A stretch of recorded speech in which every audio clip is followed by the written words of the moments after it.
Hi, welcome to Scratching the Surface. I'm Jarrett Fuller, and this is my podcast about design criticism and practice. Today's episode is a really wonderful conversation with Abbott Miller. Abbott, of course, is a partner at Pentagram, where he leads a variety of exhibition and publishing projects. But Abbott is also a really good writer and has published essays in publications like I and Print and ID Magazine.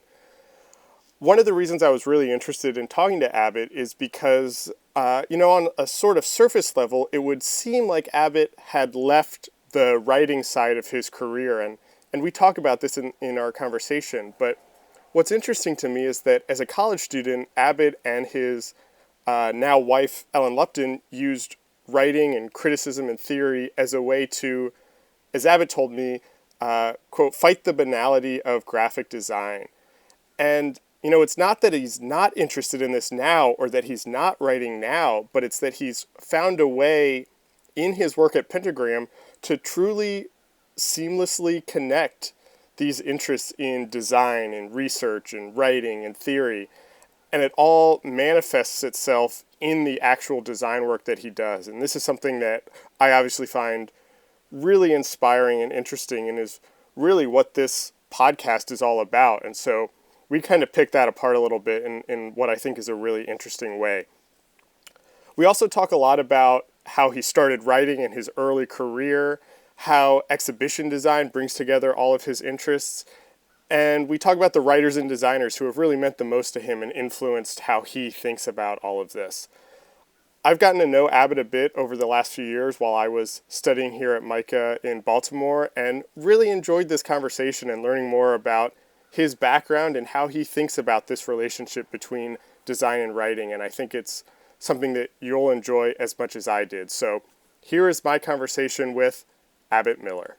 I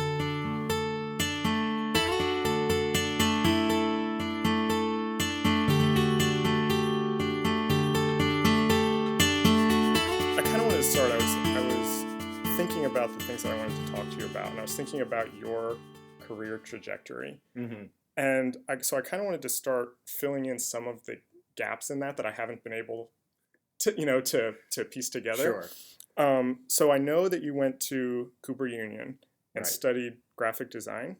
Well, at Cooper, there was sort of famously never a sort of single track for graphic designers. Okay. So at Cooper, there was a lot of promiscuity between the different sort of avenues that you might take. And only one of them was really, there were courses in graphic design and typography. Right. Okay. But a lot of people took them, including artists who really had no interest in becoming professional graphic designers. So it was really more like a medium or a tool. Okay. And so, a lot of people would graduate with a degree in, it was just a BFA. Yeah. Okay. But some of them would have a very strongly graphic design oriented BFA. Yeah. Others would be printmaking and graphic design. Others would be film, and some just pure art. Right. So, that's kind of what I was curious about, is because I had read somewhere that you were interested in sculpture or some more fine art. Yeah. I really went back and forth in my time at Cooper. I kind of entered thinking I was going to really be sort of focused on art. Okay. And then, that was from having already decided as in high school that I was going to be a graphic designer. Oh. So I kind of went through this sort of flip-flop. Yeah. And then it was film, and then it was back to sculpture, then it was back to graphic design. Okay. But nobody cared. Right. Because you're just taking courses, and although your personal identity is constantly like shifting and, there are great stakes in your personal definition. Right. Okay, so this is interesting. This throws off some of the gaps that I was trying to fill in, because I had thought that you went in thinking fine art, sculpture, and then kind of discovered graphic design. But you knew before that was something you were interested in? Yeah, I'd done like a summer session at Parsons. Oh, okay. When I was in high school, and that's how I found out about Cooper, because from the vantage point of Indiana, there was very little awareness of schools in New York City. So I'd never heard of Cooper. Okay. And then I found out about it. Everybody was talking about applying. And I felt like, when I was taking this course in graphic design at Parsons, that was actually really very conceptual, had a great teacher. It seemed to like click for me that like graphic design was serious and interesting. But as I got into Cooper, I kind of thought that this isn't enough. What was it about graphic design at that young age that grabbed you? I mean, part of it was feeling like that I had a kind of responsibility to myself and to my parents to actually have a viable, like a career. And it felt sort of like crazy indulgent to go to New York to study sculpture. At the time I just felt like, God, I got to get something like out of this. And it's sort of interesting and sort of sweet to imagine myself thinking that was the responsible choice at that time. But I did think about it that way. And yet it was also like, even in middle school, I was doing logos and kind of things that were really graphic design. So it wasn't an alien thing to me. And it was interesting too. It wasn't just pragmatic. Yeah.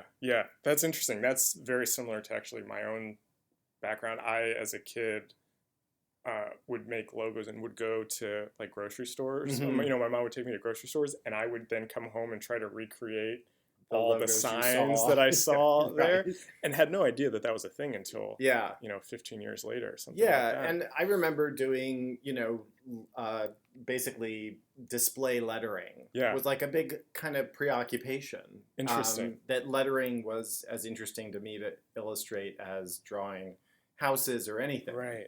So when you're in school now and you're taking kind of all these classes and all these different fields, how are those talking to each other, or how? They weren't. I mean, largely they weren't. I feel like the graphic design program at Cooper at that time was pretty conceptual and really strongly rooted in typography. Okay. So in terms of the rest of how design might have been taught in other schools, it was pretty conceptual, pretty arty. Oh, interesting. There's a famous class at that for a long period there called The Art of the Book. And it was basically artist books, but with good type. And so for me, it was still a different island than what was happening in the film classes or in the painting classes. Or I took a lot of courses with a political, sort of grandfather political art, Hans Hacke. Oh, yeah. And there was violent disagreement between a lot of the professors, and you had this sense of people kind of almost vying for your soul, like almost kind of pulling you in their direction. Yeah. It was pretty exciting because it was sort of like, it was a bit of a war. Yeah. So did you have to decide while you were there that graphic design was kind of the You thing? didn't, except that to advance and to do more sophisticated courses, you had to do the prerequisites. Okay. Yeah. But nobody was waiting for you to sign off. It was more just like you had this feeling of, this crazy, fantastic professor named George Sadek. You had this sense of him feeling like you had betrayed him by, not taking that class and instead doing the class in Hans's class. And interesting. So I'm curious where the kind of, let me step back, and I'm projecting a little bit onto what I think of you and what I think of your career. Yeah. But you appear to have a deep interest in kind of the theoretical side of design also, and a lot of your work is kind of very rooted in critical theory. Yeah. I'm curious where that found its way into. Yeah, I mean, it's interesting because when we were at Cooper, we were, in one small building right next to the architecture program. I mean, the architecture program was like on the third floor. And they had this incredible, it was like a hothouse of theory, history, and such a deep history for architecture. Okay. And I remember feeling kind of jealous. It was like, well, we have art history classes, but they're not really connected to design, which they weren't. But look at the architects are having these explosive, confrontations in their critiques. They're having, Jacques Derrida come and talk to the students, Peter Eisenman. And it was sort of this funny thing, like, we've got to have some theory too. So really we meaning me and Ellen, started to really look at like, well, what are the other ways in which you could connect what was happening in theory to graphic design? And we started to think like this is actually a lot closer to graphic design than it is to architecture. I think there was a famous show, I forget where this is in the big trajectory, but there was a show on deconstructivist architecture at MoMA. And really a lot of the sort of deconstructivist thinking was really rooted in a lot of pure language, but also typography and kind of graphics. And so it seemed like that was sort of a way to almost hitch graphic design to those other things going on. This is so interesting to me. I have a couple of questions kind of based on that. What was it? My first question is kind of what was it about seeing those architects or those architecture students talking about this that you were so attracted to? And did you have any interest in that before, or was it kind of just you were close and you were seeing it? I think it was the vitality of it, that it was sort of a, you could argue a sort of practical pursuit of study, but that there was this bigger implications all around it. And so there was a attraction to that idea of a richer, deeper kind of context to work in, and a fear almost of what you could call the banality of graphic design, like, it's just graphic design. And, at this point now in my career, I don't think of it that way at all. And I think actually the field has changed dramatically. So, but at that time, there was a little bit of a sense like, well, will this be interesting enough? Because it was so maligned. The graphic design was sort of so maligned by the kind of people who would look askance at it and belittle it, even within Cooper. It was sort of like, the graphic design could be portrayed as they're selling out, or it's boring, or it's just for clients, or whatever the rap was. It felt like that was almost the threat. And yet we kind of felt like there's much more to it. Like this is language, this is typography. These are ideas. They're incredible traditions, like the history of the book. So it felt unfair to actually say that it was just commercial. Right. And was it, I don't know how to phrase this without it kind of sounding weird, but was it kind of just basically you and kind of finding and discovering this? Was there a general sense among your classmates? I think that there was a certain point where it felt like, indeed, we were talking to each other. Okay. Very much. But there were really smart people in our class as well. It's just that idea of an almost academic relationship to the topic was sort of unique to us. Ellen's sister was, studied literary criticism at Johns Hopkins and then at Yale. Oh, okay. She was kind of a conduit for us as well. That makes sense. And so it wasn't like it was going around in our circle. It was more like the two of us kind of trying to build this up. We also had amazing humanities professors at Cooper. One was a brilliant film theory guy named P. Adam Sitney, who had done a really influential book on experimental film. I had Robert Breer as a film teacher.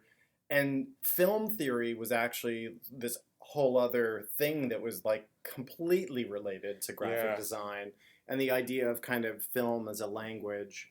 So we got excited from all these angles. And, the political people in the school were basically using the tools of graphic design to critique corporate design or corporate communications and big business. So it was sort of, there were all these facets going on that made it clear that one could build a kind of interesting intersection between the professional kind of definition of graphic design and the sort of intellectual traditions that it could annex. Right. So, I mean, I don't mean to date you or put a date on this, but something that's always been interesting to me is how kind of in graphic design history, in the kind of mid-90s, there was this big kind of explosion of this type of discussion. Right. I'm trying to kind of situate kind of your discoveries in that. I'm terrible with time, and that whole period is really sort of a blur. But it was happening all through there, and there were these different kind of camps that were interested in theory, interested in developing kind of even just the discourse around graphic design history. Yeah. So Steve Heller was actually editing the AIGA Journal of Graphic Design and was really influential just in inviting me to write something. Suddenly saying like, okay, do you want to write something? And he also did the Modernism and Eclecticism conferences, which suddenly there was like, oh, there's a forum for writing and presenting on mostly on design history, but it could easily, veer over into doing more critical writing. I did a piece for one of those conferences on stock photography, which was not so much history as a kind of analysis of the way stock photography is structured. So this was my next question. I was curious kind of where you started writing, or how did that kind of how that started. Right there. Okay. Because I was really, of course, doing writing in school, but then after school, I was working for Richard Saul Wurman. Oh, yeah. Who was the publisher of a series of guidebooks. And I decided to work for Richard because I was on one of my anti-design phases directly after graduating from Cooper. And Ricky was just then moving to New York. And I thought, like, I didn't know you worked. For about 4 years. I did not know that. He was provocative. He came to Cooper, and he was very, looking back, it was sort of like almost a sort of in your face, kind of refutation of the niceties of what graphic designers get wrapped up in. Very outside the sort of good design, not good, but just sort of. Yeah, the classic. He wasn't interested. He wasn't Rudy de Herrick. He wasn't M and Company. He was this guy who had an interesting premise about, structuring guidebooks by, how a street is arranged and what you have, what you see on a walk. Yeah. And I just was attracted to almost the anti-position. So I worked with him as a design job. It wasn't really all that satisfying because it was highly formatted. But I worked on this crazy book for the Museum of Modern Art that was published by him, which I later learned there was a reason it never came out. It was because all the curators had banded together to block it from ever seeing the light of day. Oh, wow. And as you can imagine, like the idea of a guidebook to the Museum of Modern Art put together by Ricky Wurman. Yeah. They weren't having it. Yeah. And so we're sort of stupidly working behind the scenes. Like, why are these meetings just continuing to happen and we never get to actually, like, no one will respond. Right. But I did that for a while, worked on a couple of projects. And then I started writing actually for Ricky, developing book proposals and some of his talks, and it was quite interesting because I was sort of like this sort of person who was doing some design but also doing some writing, and that and then working sort of with some of these opportunities, beginning to write for Steve Heller, starting to do these talks, starting to teach design history at Parsons, and then it was building into like sort of an interesting way to actually start entering the field of writing about design. And then I entered a art history program at City University. Oh, I didn't know that either. Yeah, and it was a PhD program in art history. They were totally up for having me focus on graphic design. That wasn't the issue. And I did probably 2.5 years of coursework. And I was running my studio, and I suddenly was just intense. Like, I can't do this all very well. Right. And meanwhile, we were actually doing like the writing and the research and the interesting projects and I realized like I'm not really gonna be like, I don't really necessarily see myself teaching the history of design or design theory professionally. And I kind of just left the program. Yeah. Okay. Major disappointment to them, I think. Yeah, that's intense. Yeah. I did not know that whole. Yeah, well, Ellen was in the same program. I didn't know that. So there's this whole like. There's a chapter in New York that's sort of like, yes. That you slice, yes. So this sets up a couple of, basically a lot of the things that I was kind of interested in talking to you about. Had you done much writing, kind of outside of school papers and things before that? No. Or how did that, No. kind of how were you feeling about that? And did it come easy? No, it never came easy. It still doesn't come easy. I think I'm much more sort of fluid in terms of design. I was always more comfortable in the seat of the designer than the writer. Okay. I have a kind of I'm totally committed and interested in writing, but it's not a happy event. Yeah, yeah. And I don't think any writer would really say, "Oh, I'm really happy when I write." I know exactly what you mean. It's more painful. Ellen is, it's just like, I'm not saying that it's not difficult, but it's fluid for her. Yeah. She can take a little, 20-minute episode and, go through things, and I'm still sort of sharpening my pencils. Right. But I love it, and there's probably nothing more satisfying than actually, feeling like you managed to articulate something. Yeah. But I'm a funny writer. Like, I have a lot of sort of verbal tics in my writing, and so I write, and then I have to really go back and look at it and really critically and kind of like try to get out the verbal, the speechy parts. So that this is funny because I wanted to ask you about kind of, I'm going to skip around a little bit of the order that I was thinking. I wanted to ask you kind of about when you're talking about kind of verbal tics, the thing. I agree with you 100% about writing design is where I'm comfortable, but I'm very committed to, being able to call myself a writer, basically. But the thing that I feel like I struggle with a lot is, what is my writerly voice? Mm-hmm. And it's those same things where I feel like I have these certain tics and these certain turns of phrase that I use. And then there's other times where it's like, well, this just sounds like anybody could have written this, and kind of finding that balance to me is one of the hardest parts. Right.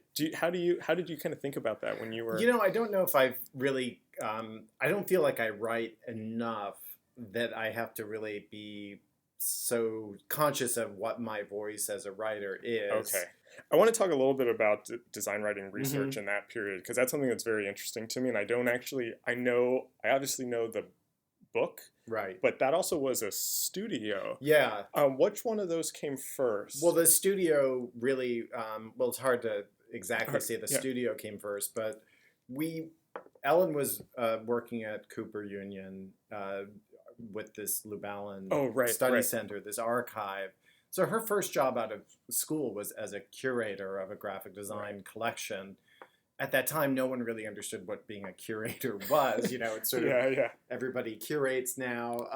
But at that time, it was pretty exotic. And so she was doing that work, which was sort of a dream job for her, really. Oh, okay.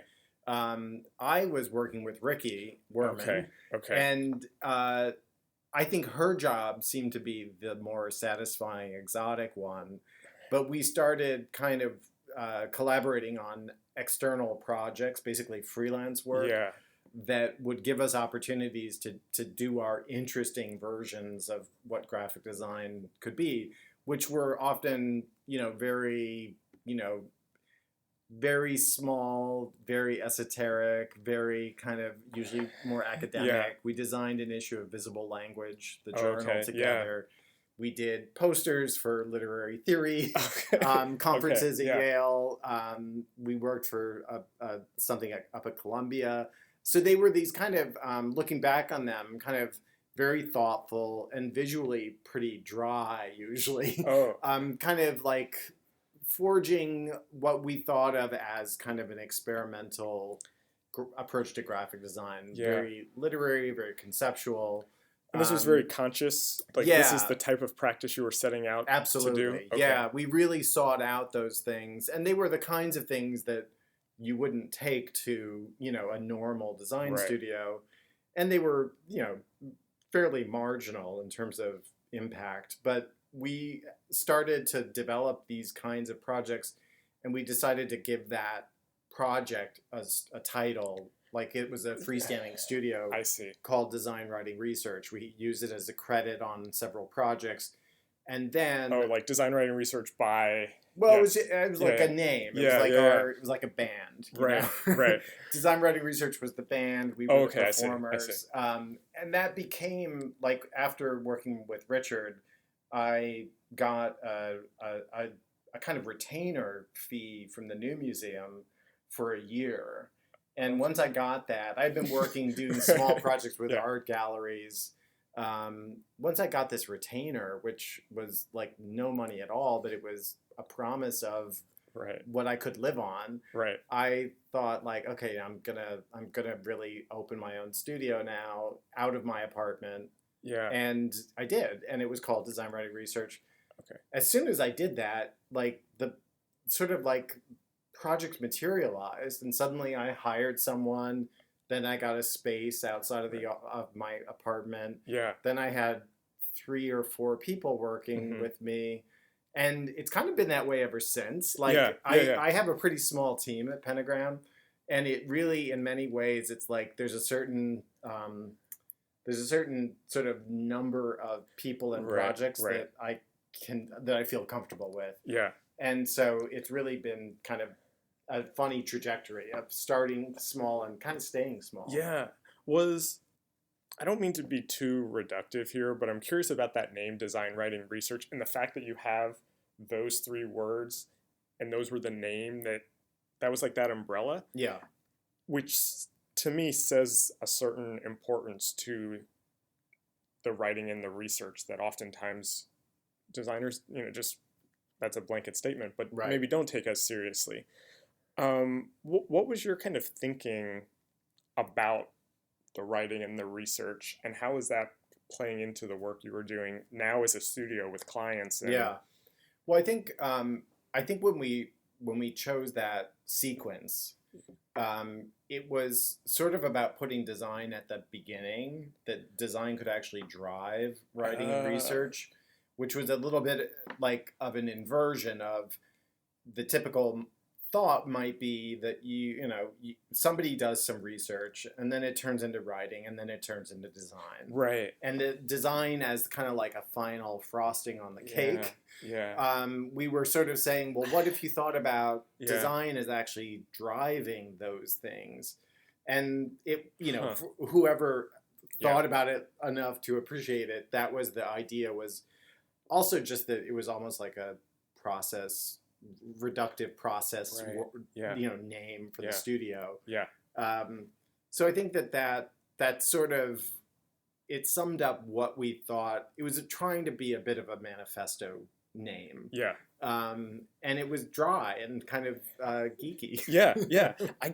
I'm so embarrassed that I've never thought about the order, and as soon as you said it, I was like, oh, well, that was so sort of like that's where our kind of, that's why we sort of thought about the idea that if you started, that design is actually a sort of sense-making thing that could live in the driver's seat and actually may for a lot of people, in terms of framing a project. And and I think it was just this idea that, please don't tell us that design is really just like waiting for other people to author things. Coming to designers just to do that last bit of presentation.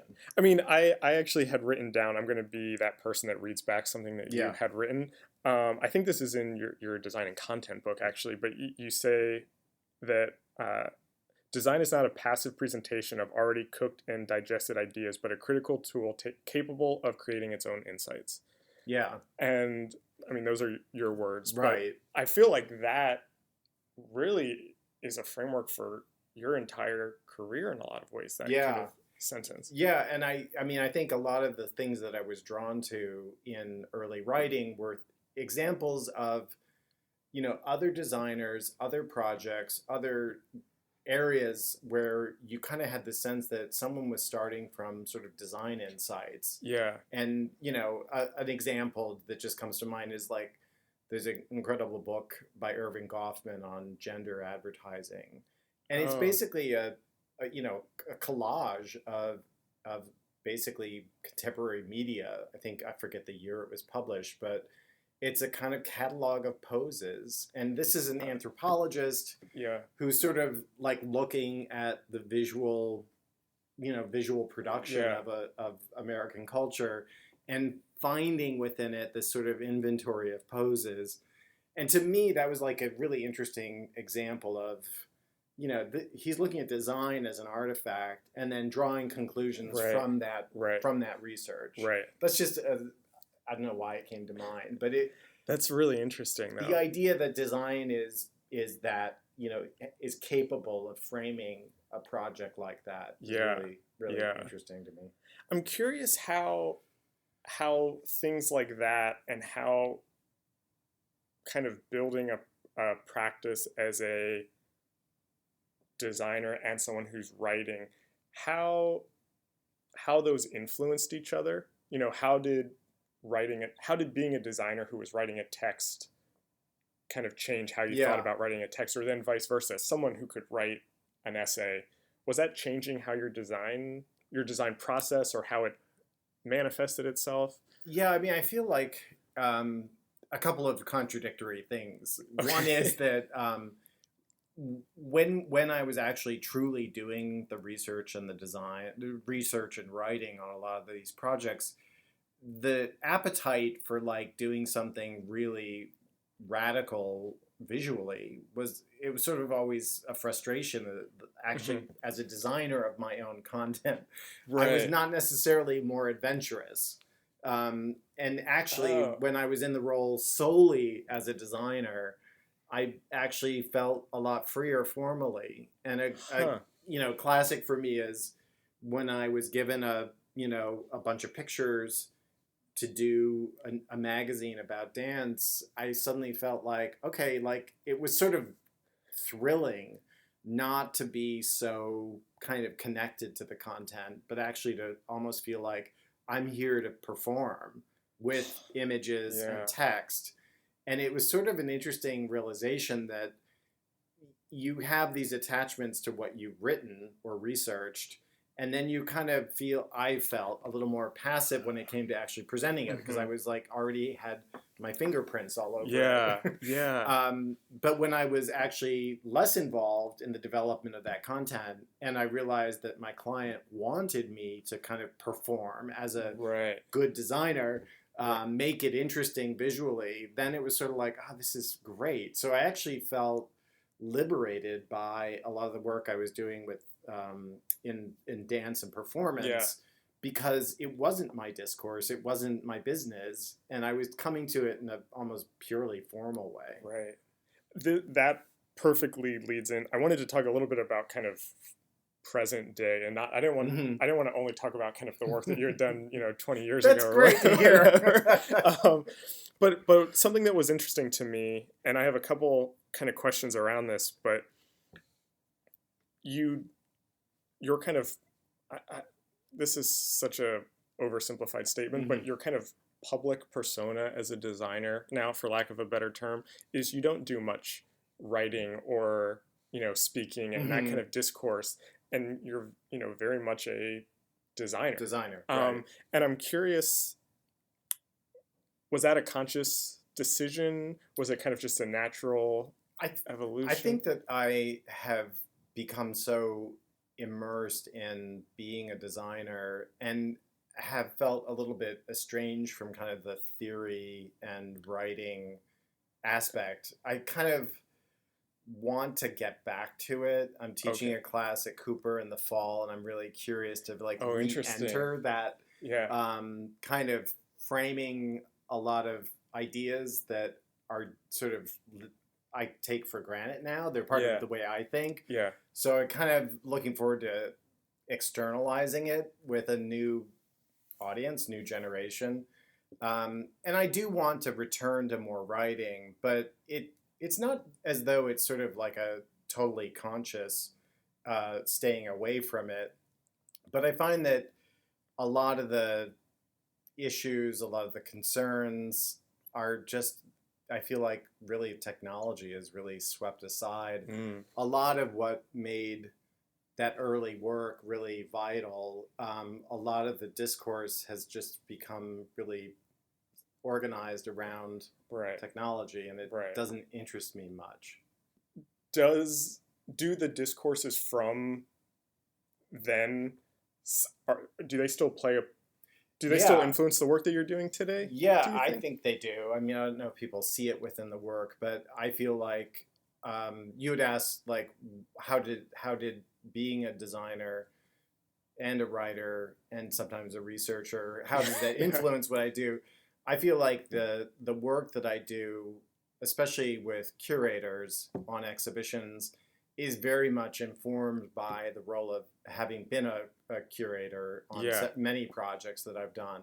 So I think that it's more just understanding the capacity and the sort of role of the writer or the curator that is, sort of making me a better partner to the people that I work with. So a lot of the things that I've done that are, I feel like fully invested in the projects that I've done as a designer, not really feeling like, God, if only I could get back to writing. Right. I do, I would love to work on a project about exhibition design that I see is a book. Yeah. But I'm not pining to, like, publish again. I think I will. Yeah. But it's really taken a back seat to actually just doing work that I find interesting. Yeah. You had started answering this already, but I'm kind of curious how, you had mentioned that so much of the discourse now is about technology. Yeah. I was curious kind of what other, as somebody who has kind of participated in the design discourse in a lot of different kind of capacities, how has that changed over your career? What are things that are kind of happening now, that designers are kind of talking about that, you wouldn't have imagined? I don't know that it's that dramatic. I think that what I think is kind of interesting is that a lot of the early kind of positions in design really revolved around sort of aesthetic positions, which is really interestingly no longer. It's almost quaint, these idea of kind of like even the sort of style issues that animated a lot of those discussions, and the idea of kind of like East Coast versus West Coast, those are all dissolved. Yeah, you're right, actually. And so it kind of, I think that the broader cultural issues have kind of swept aside a lot of what made those debates like very local to graphic design. Yeah. And so we all live in a kind of a media environment now that's sort of much more shared. Like our graphic design debates were incredibly narrow when I was younger and when there were such debates. Now I think, I think what Ellen is doing with her exhibition on sort of multi-sensory design, I think there is this kind of desire to kind of go to other levels beyond sort of the way things look or even, interface design, to really think about this sort of multi-sensory person, this multi-sensory receiver. And I love all that because my work in exhibition design has really been about a kind of bigger framework for the designer to work within. Yeah. I mean, and it's something that has come up again and again in these other interviews that I've done in kind of how it's changed is that, when you were having these discussions, when you were in school and you're talking about it being very narrow, and now a company can kind of redesign their logo and there'll be a story about it in, the New York Times or Fast Company. Right. Does that change? Does the fact that there's now a kind of general audience awareness of graphic design and of work that you're doing, does that change how you think about your work at all? I think it changes the way clients think about the work that the work they may be undertaking. I'm doing a project now that's for a very, very big organization. Okay. And I think that it's been fascinating to kind of work through the sort of expectations of basically social media and public perceptions around changing a sort of an existing identity. And so I think that you know, the phenomenon of the Gap redesign or whatever recent design crisis, identity crisis has happened, has instilled a greater wariness on the part of clients, of companies. But I think that it's actually a good sign. I think this kind of accountability and sensitivity and awareness of the validity of design, that design does matter, is actually a good thing. Yeah. The kind of sophistication and literacy that has emerged around graphic design seems to me really positive. Yeah. I mean, I think, you know, you can have your problems with the way people respond instantly to a redesign or a new logo, but actually it's sort of an amazing thing that people give a shit. Yeah, exactly. What are things or subjects that, this is a question that I've asked everyone that I've talked to, what are the things that designers should be talking about today? Or, you know, what are the kind of critical, what are the things that designers should kind of turn their criticism towards right now? You know, I'd love to hear your interpretation of what design criticism is, because I really do find that that's sort of a mystery topic. Yeah. Where do you see it happening? Yeah, I mean, that's you're the first person to ask me that, actually. And I feel like my own definition of this has evolved over the last year and a half now, and I'm even hesitant to even use the word criticism now.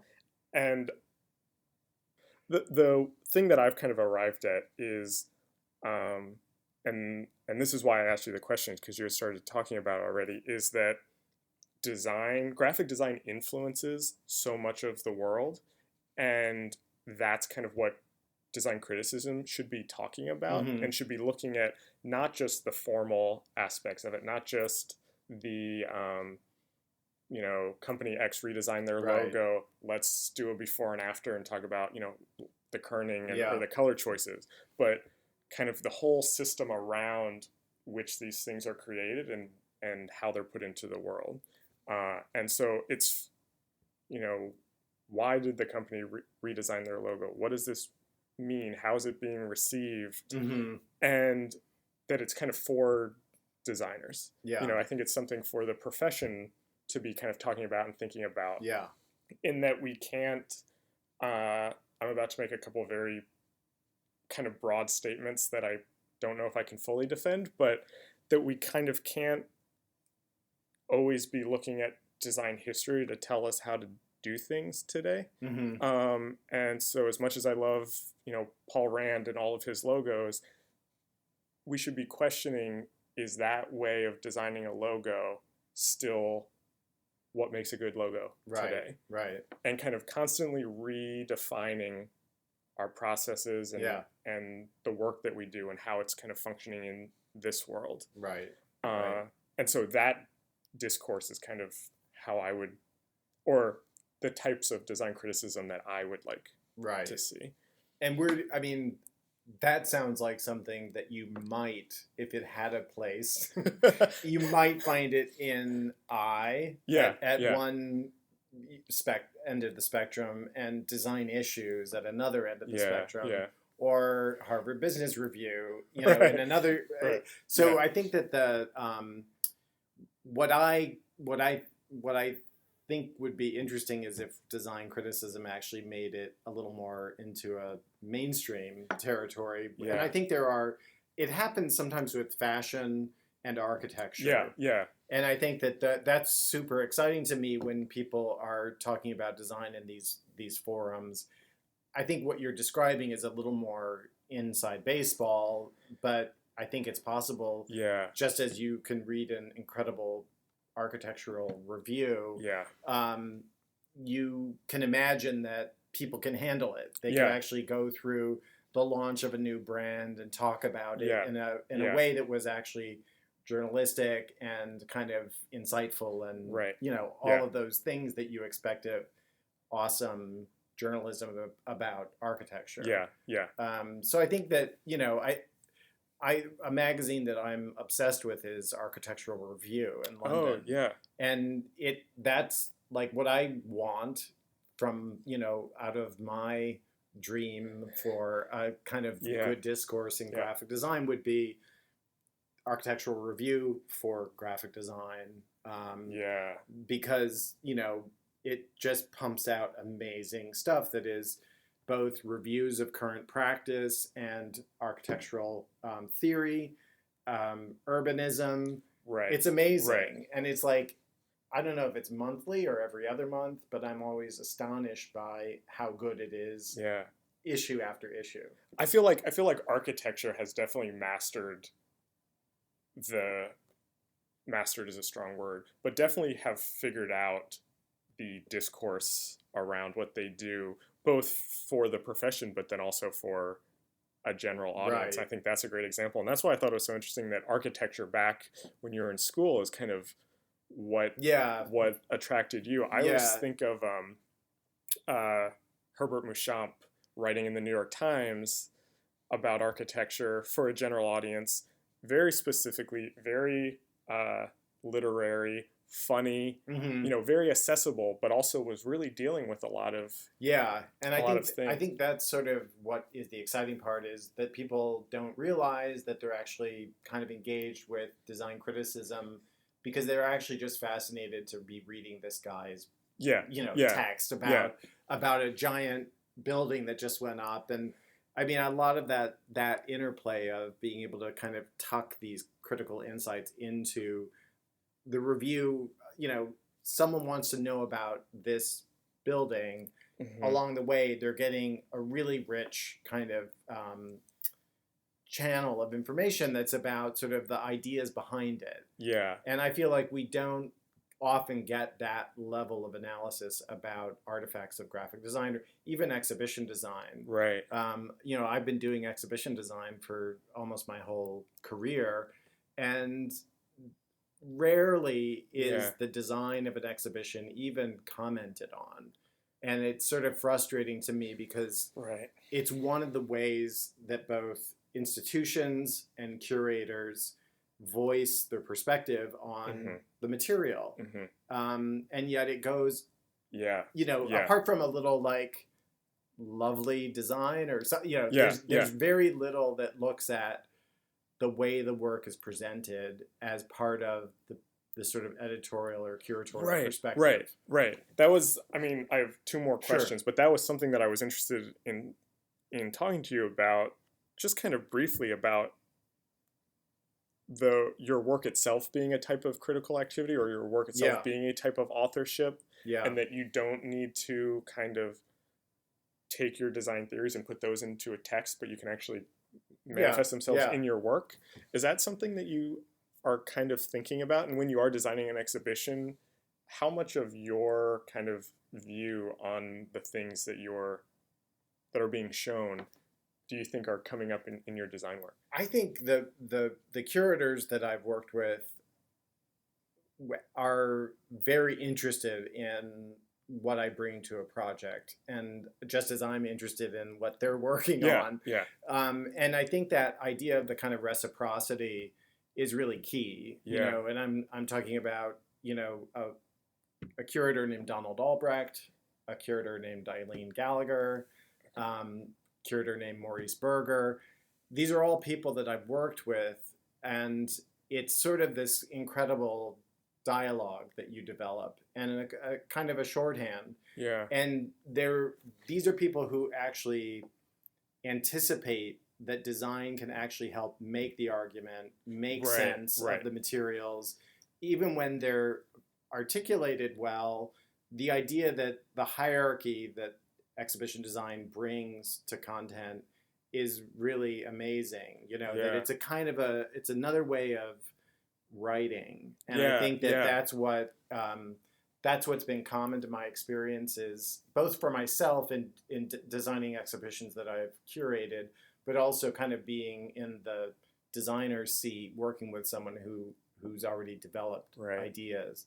And I think that that's, if I had to point to something I think is a unique territory for myself, it is exhibition design, because of that almost broader sensory environment, bigger, like working in a physical space, having a dialogue with architecture and space and people's experience, sound, motion, it's sort of all there in a way that if you compare that experience to designing a book is so single channel, single scale, that it makes exhibitions, obviously much more exciting. I mean, I didn't even make this connection until right now, but it brings in your interest in sculpture. I think there's certain kind of filmic qualities to an exhibition that you had mentioned. You were interested in film theory, and then playing with space and kind of authorship.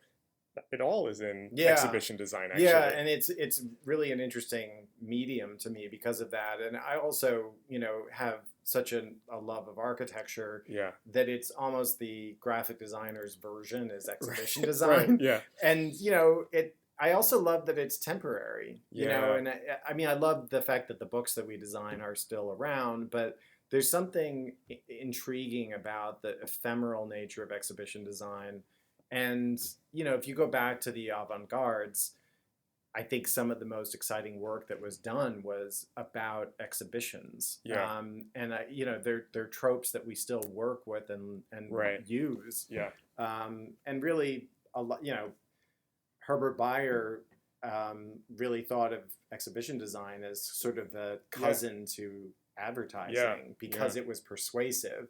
And what made it persuasive was that it was environmental.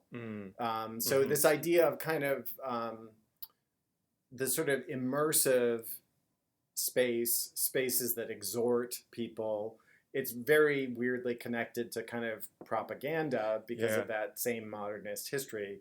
But it's really fascinating to me that it's sort of the Gesamtkunstwerk for graphic designers, That's interesting. My last question is completely different. And it's a two-part question, and I think it's fairly simple and straightforward. I had found, as I was kind of thinking about what I wanted to talk to you about and was researching and reading a lot of things that you had written and interviews you had done, I'd found a list of books that you would recommend, and it was Derrida and Foucault and Barth and Rosalind Krauss. And so a two-part question. One, I'm interested in kind of who are the writers or the books that have influenced your own design thinking the most? And then the second part is, who are the writers or books that you recommend the most to other designers or people who are kind of interested in these same ways of thinking? I think, I don't know if he was in my list originally, but the book that really opened my eyes to like an expanded sense of design, both criticism and history, was Adrian Forty, who wrote a book called Objects of Desire. And I've heard of this. It's an amazing book for kind of, in a funny way, folding in social and cultural issues into design so fully that it almost is like, it's not a straight up like history of design. It's actually all these other factors that influenced, for example, hygiene and the role of hygiene in the development of products, households, cleaning products. Interesting. And it was very influential for us because Ellen and myself, when we did the history of the kitchen and bathroom. Oh, yeah. Which was very much, inspired by the work of Adrian Forty, but kind of focusing on the American context as opposed to the British. Okay. So Adrian Forty's book, to me, remains like a really amazing benchmark. Penny Spark was a design historian British design historian also, who was a big inspiration for work in a very similar vein. Yeah. But now, when I think about books that are, Rosalind Krauss is very special to both me and Ellen. We did many courses with Rosalind Krauss at City University. Okay. She's a true mentor, and kind of a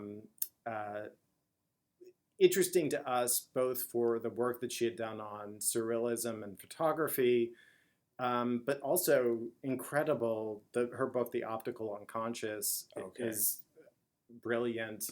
The work that she did on minimalist sculpture is equally amazing. And she was an example of a kind of critic who was almost, the work was really approaches art. Her writing about art is, for me, art. And sort of goes, although not in a self-conscious way, but absolutely mesmerizing, brilliant work. So the other people that I wanted to mention, just in terms of who I think are really interesting, and in a funny way, it's not literary in any way, is Bernard Rudofsky, who is a sort of fascinating designer who worked in many different disciplines across his whole career. He designed exhibitions, he designed books, he designed clothing, he designed footwear, but he also curated a ton of exhibitions, some at the Museum of Modern Art. But he was kind of like a interesting freelance intellectual, engaged with design. Yeah. To me, he's such a never heard of this person. He's such a great role model for designers now, just because it was this kind of, he's a polymath who actually just went where his mind took him. Yeah. And did brilliant work all across those fields. An incredible international career as well. So there's a couple books by him and a couple books about him, but he's absolutely a fascinating kind of, I wouldn't even call him a Renaissance man, just because it's not like you just have to look him up. I always get mad when someone gives a name and it sounds this interesting, and I've never heard of this person before. He's not well remembered, but he's incredible. Yeah. Books, exhibitions, product design, architecture, totally amazing guy. And then Bruno Munari. Oh, yeah, of course. Who I think everybody has a really strong awareness of. But I find that kind of condensation of poetry and almost, it's pure poetry to me. Yeah. And it has this way of being a meta commentary on design. Yeah. Those are kind of some heroes of mine. Yeah. Apart from people I, really directly studied with incredible people throughout my career. Yeah. Thank you so much. This was so fun. Yeah, I really enjoyed this. Thank you so much for talking to me. This episode was recorded on April 30th, 2017 in Baltimore, Maryland. Our theme music is by Andy Borgasani. We're on Twitter and Instagram at Surface Podcast. You can find us on iTunes and SoundCloud and at scratchingthesurface.fm. Thanks for listening.